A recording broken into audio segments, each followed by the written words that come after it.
assume that the first and the second dimension don't have a real existence. In fact, many people call the second dimension a place the astral plane, but we may get onto that later. It's not really on the topic here.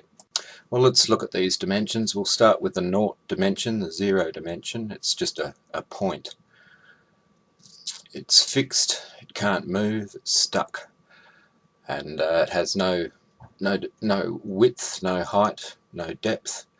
It's just a fixed point in time. That's zero dimension. There's no measurable dimension in it. Then we go to 1D. 1D is like a point that can move just in back and forward in one direction. And if we have a inverted commas enlarged look at it, we can see that there's one measurable dimension in 1D, but it's a line, but the line has no thickness, so there's only one measurable dimension in 1D. Then we go to 2D, where we add another physical dimension on, and we can move in two directions in 2D. It could be likened to a sort of sheet of flat paper world or something. In 2D we can have a circle, a triangle, a square, flat kind of objects like that can be measured in two directions but have no depth in the third dimension.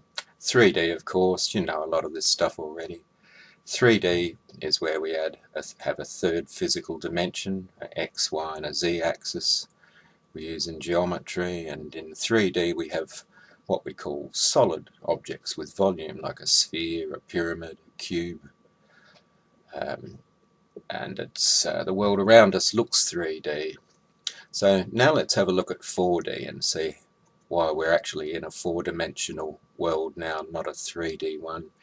In the fourth dimension we have the three physical dimensions, but we have a fourth dimension of time. Now in 4D, in our world, time seems to be fixed and it moves in a single direction. It's locked in, we can't go backwards in time or forwards in time, sideways in time. We can't speed time up or slow it down generally, except in a few atom splitting machines perhaps. But as far as our world goes that we exist in, time is a fixed quantity that we just have to deal with the best way we can. And in 5D, this is where the difference comes. If you look at the timeline down there in the 4D diagram, time is fixed. Whereas in 5D, time gets an extra dimension added onto it. So now we've got three physical dimensions and two time dimensions. And whereas time's fixed in 4D, in 5D we can move back and forward in time. Go back to the past, into the future, or anywhere in between. And that is what 5D implies. Now let's have a look at a comparison of 0D to 1D.